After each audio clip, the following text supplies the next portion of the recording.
guys, welcome to today's video. Today we're doing a Q&A. I tend to do these every year. Yesterday was my BookTube anniversary, and usually on that date or around that date I do a Q&A. So I got questions in from a few different places. I've compiled them all. I've separated them into bookish questions, of which there mostly is, and then non-bookish questions. We'll start with the bookish ones because that's mostly what you guys are here for, and then afterwards I will get into the non-bookish ones. Apparently I had some cinnamon in my teeth, so I'm back now with no cinnamon in my teeth. Question number 1. I'd love to know what would be your dream job apart from BookTube. Dream bookish job. Oh, I didn't read that it was bookish originally. Oh, what would my dream bookish job be? I kind of wouldn't mind working at a bookstore or a library, but so much of the time is spent with people instead of reading. So maybe, like, would I want to be like an editor?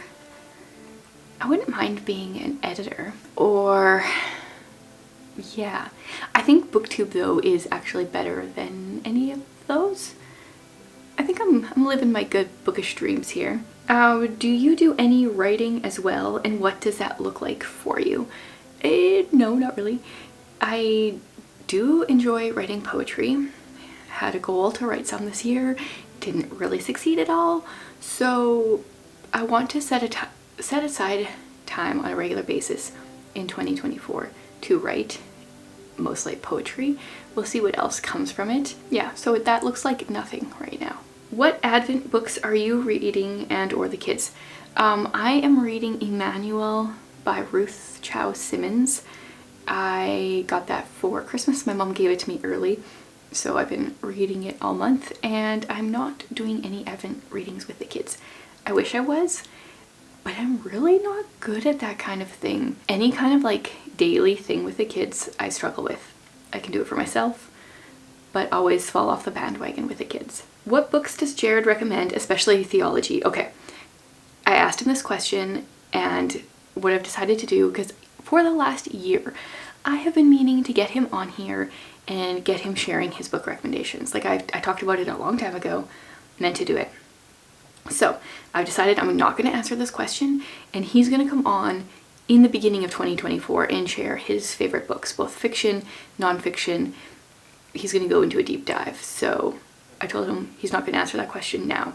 So sorry, you have to wait for that one, because that gives me the motivation to make sure he actually comes on and we create this video. I'm a homeschool mom of 5, and I'm wondering when you have time to read.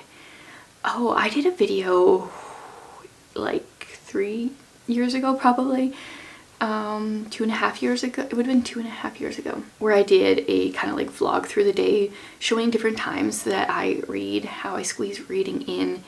I also kind of talk about it in my like 20 tips on how to read more or faster. I just do a little bit here and there for the most part. Audiobooks a little bit, ebooks a little bit sitting down, reading like half a page at a time kind of thing. And then it's also prioritizing, like deciding that reading is more important than some other things to me. That being said, there are some days where I don't read anything, so it's not like I do this every single day. What is the best way to motivate kids to read, particularly teens? I have 3 teenage brothers who don't enjoy reading. They'd rather play video games. Well, my son is only 10, and he would pretty much always rather play video games than read, but I find, especially for boys, audiobooks are the way to go. So my son will often be playing video games but listening to a book. Boys are generally just like more physically active and don't like to sit and read, and audiobooks are great. And I think he can pronounce words better than I can already, because I was the kid that always just sat and read books and never knew how to actually say the words out loud. So audiobooks even have some benefits that like physically sitting and reading don't have. And I think that's the key with kids that are resistant to reading / usually boys. I don't know what number this is actually. I don't have them numbered. Next one. How do you learn about the different books that you read / put on your TBR? Mostly it's either like an author I've read from. I have a tendency, after I read a book that I enjoyed, like I did with A Wizard's Guide to Defensive Baking, I go onto the library site and I request all that author's works. So usually I've either liked their writing, or I will go on a rabbit trail on the library site and I will see, like, there was a period of time in the fall, I can't remember what it was I was looking up. Was it boarding schools or something like that? And then I requested a bunch of books on that topic. BookTube helps, following certain people on BookTube that have similar tastes to me. Even Goodreads, following people whose tastes kind of are similar, and then sometimes I'll see them reading something that is of interest to me. That's mostly where I get my book recommendations from. And then, like, the comments of my videos, of course, you guys leave a bunch of comments and then I look things up all the time. Tips for thrifting books. What do you look for? Kind of actually the same thing. Authors that I've read from before, sometimes publishers. I don't pay a whole lot of attention to that. I generally, when I'm thrifting, I look for books that I can recognize. I don't usually thrift books that I've never heard of before. I know Holly does this a lot, and she can pick up books that, like, I just never would have picked up because I'd never heard of it. She's got like some thrifting superpower. For me, it generally has to be a book that I've heard of. And then I think going on a regular basis, because thrift stores change all the time, going on a regular basis and looking through the same thrift stores, you'll come across some different books. What was your favorite book as a child? Like, depending on age, I would say my favorite picture book was Rainy Day Magic. That is still a favorite. I still, like, that's one I try to push on the little ones to read when they want to read something a little bit more boring. When I was in the like 8 to 12-year-old stage or so, just Babysitter's Club, everything Babysitter's Club. And then after that I went like much more mystery, Nancy Drew, Terry Blackstock, etc. I didn't have refined reading tastes at all. I never read any classics. Like, I have these things that I feel like I did poorly as a child in my reading that I'm trying to change with my kids. I still want them to enjoy reading, but I do want them to have like a little bit more substance to their reading, so that's something I'm working on. Which book would you like to see on the screen? I don't really watch stuff, so this is hard, but I would probably some kind of fantasy book, like A Wizard's Guide to Defensive Baking, because so often with fantasy I have a harder time imagining, like visualizing it, because it's fantasy. So that one would be really fun too, because it's like, it's funny and it's light, but it's also dark. Or this would be cool, this book just happens to be sitting here from a previous video, My Plain Jane. I think this would be fun. Even maybe less so the first book, My Lady Jane. I liked this one better, I think. I would like to see this for a screen, see how they portray the ghosts. But for the most part, I would say I'd want to see these, but then when they would come out, I wouldn't actually watch them anyway. How do you read so much with the kids around you? This, I think, has to do with growing up. I lived on a farm, kind of out in the middle of nowhere / far away from my school. So I had like an hour-plus bus ride each morning and an hour-plus bus ride each afternoon. And I would read and ignore the rowdiness around me. So that's kind of how I learned how to like read and forget the world. It's kind of like my son, for the first 18 months of his life, he lived in a room, or like he slept in a room with like 11 or 12 other babies, toddlers. He can sleep through anything now. So I think some of the times a person can probably train yourself to do this as an adult, but a lot of the times what we did as kids really affects what we're able to do as adults. What is a book we would be surprised to learn that you've never read? I mean, I haven't kept this one a secret, but the first book that comes to my mind that like even people like Christians that are not huge readers have read that I've never read, even though I've tried it twice, is Mere Christianity. I am going to read that book. Like, 2024 is my year. I'm going to finish it. For some reason though, I just find it so hard to read, and I think part of it here is the reading experience. I always talk about how the physical feel of a book really affects me, and my only edition of Mere Christianity is in this book, which is actually really heavy, so it's not a fun reading experience. I mean, the pages open, whoa, that's loud. Like, the pages open pretty far. It is a pretty, I can't talk, floppy book for its size, but it is heavy. So actually I have a bookmark here in Mere Christianity. page 70, chapter 2. I wanted to read it. Was it last year that someone, was it Krista or was it Tiffany? Someone had a read along, I think, for it. And I don't know. Yeah, it's just one I want to read this year. Maybe I should see if I can find it like in a separate edition though. These kind of books, the treasuries, the bind-ups of multiple books are so good for saving money, but they're not enjoyable to read from. What is one of your bookish unpopular opinions? I don't know. I think last year I did for the second time a video series of like things I like in books and things I don't.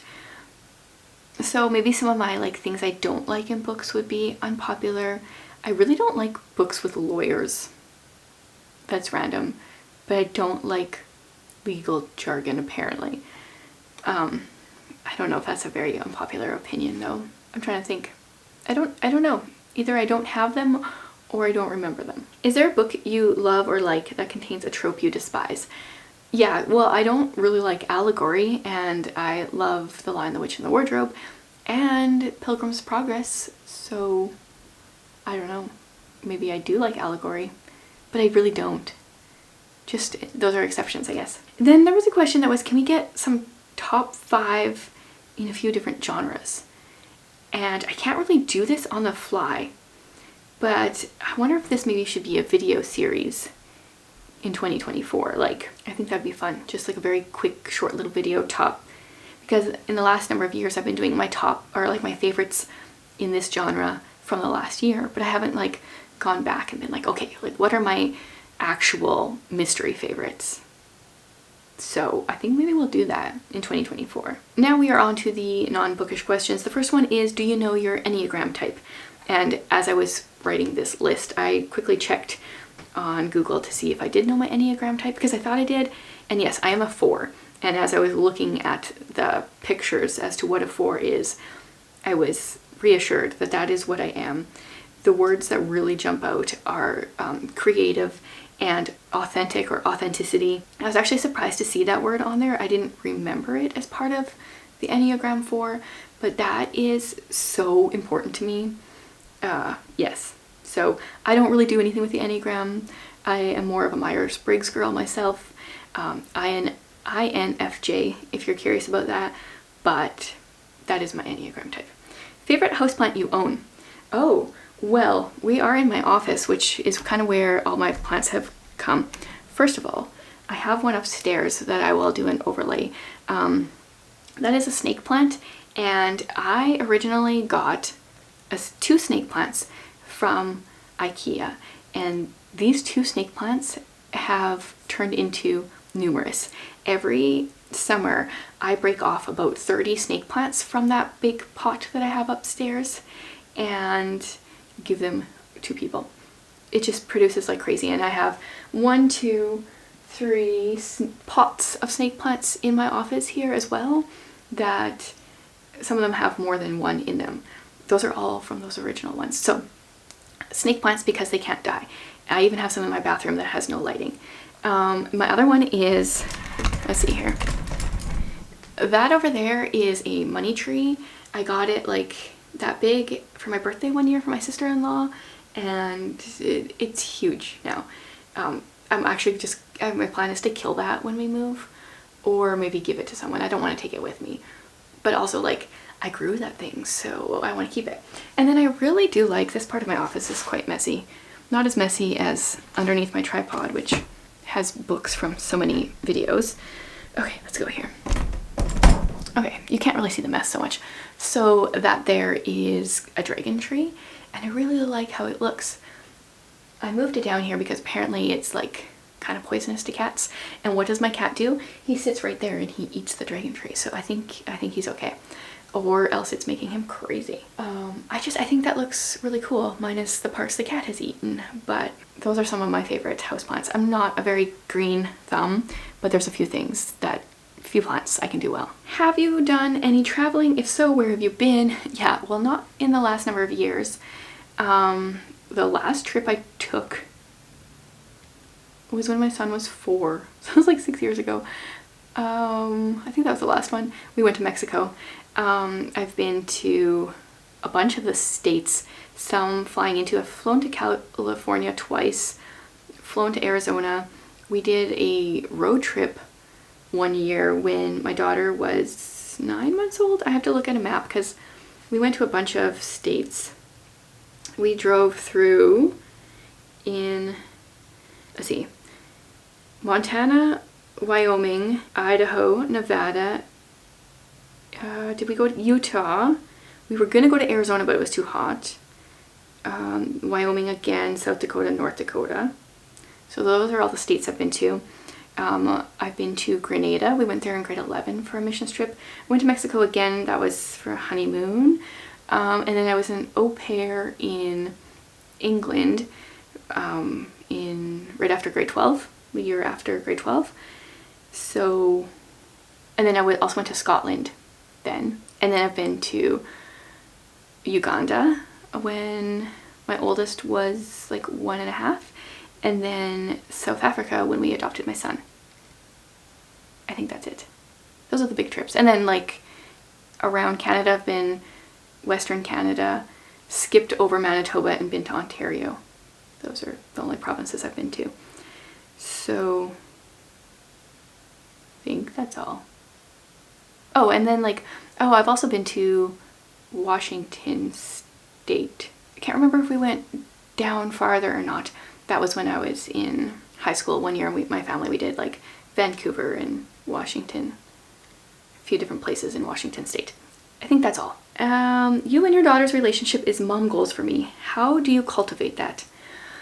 Honestly, and I'm not trying to be like pushy here, but I think homeschooling helps.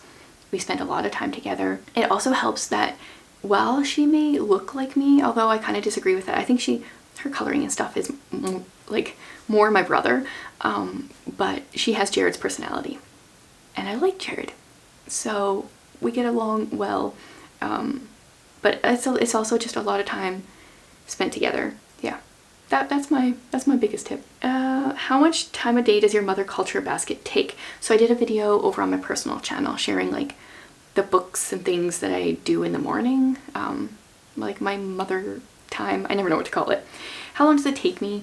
It depends on the day. I mean, sometimes I have 15 minutes and that's what I use.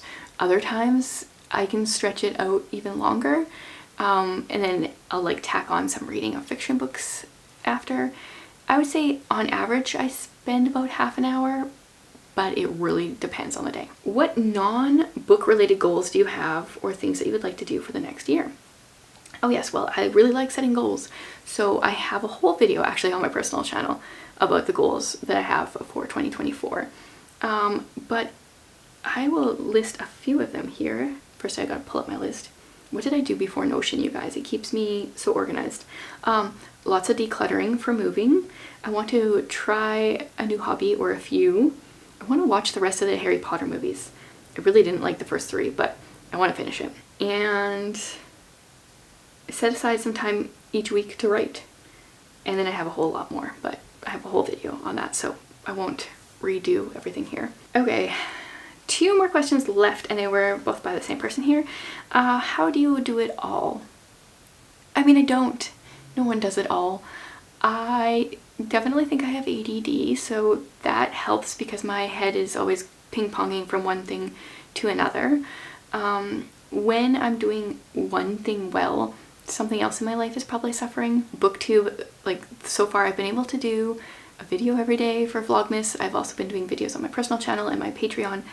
Even though I'm not doing a video every day on the channel, there's been a video going live every day. But during this time, my house isn't as clean as it normally is. I really need to clean my bathrooms. And when you see someone doing something well, just know that there's something that they're not doing well. But also lots of lists help me to keep me organized. And also, like, speaking of not doing things well, like a lot of my office looks like a book monster just threw up everywhere because of all the different videos I've been doing. And then the last question here was, any updates on moving and fostering? You're like family from the north. Yeah, so I did a little fostering update in my last personal video, but I don't know what's going on with fostering. We are planning on moving late spring-ish, kind of a little bit flexible. As of right now, we don't know how many kids we're going to be moving with. So we are waiting for social services to figure our lives out.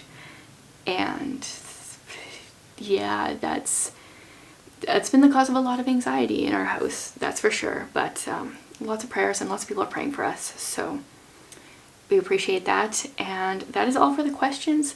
Thank you guys so much for hanging out with me, especially those of you that have been here for like the majority of the 4 years that I've been on BookTube. I appreciate all of you so very much. And once again, I will be back tomorrow with another video. I'm almost done, you guys, if you're getting sick of me.